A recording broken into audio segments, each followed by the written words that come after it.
Hi kids, today we are going to learn about adjectives. Adjectives are words that describe people, places or things. Basically noun के help करने के लिए adjectives हम लगाते हैं. Just like colors. Colors are adjectives. Purple, green, red. ठीक है, किसी चीज़ को मेंशन करने के लिए, नाउन को मेंशन करने के लिए बॉय, रेड कलर का बॉय. ठीक है. Sizes are adjectives. Small, medium, big, large, small, fat, thin. Okay. Sizes, different sizes. Next is shapes. Shapes are also adjectives. Square, star, rectangle, जितनी भी आप शेप्स देखते हैं, सर्कल्स, वो सब एडजेक्टिव्स हैं. ठीक है. Just like feelings.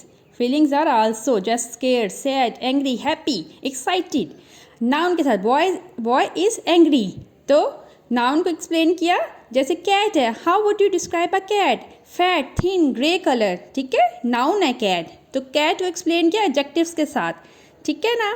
नाउ किस तरह small, happy, grey, friendly. This is a cat. हम कैट नाउन है और नाउन के साथ एडजेक्टिव लगा के उसको डिस्क्राइब कर रहे हैं हम कि एडजेक्टिव क्या है.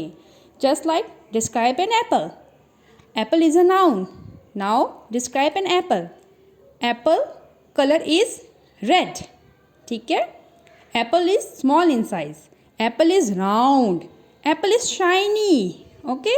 These are the adjectives. Okay, जो नाउन की हेल्प करें. Thank you for watching kids. अपना ख्याल रखेंगे. Take care and please feedback ज़रूर दीजिएगा. Take care. अल्लाह हाफिज़.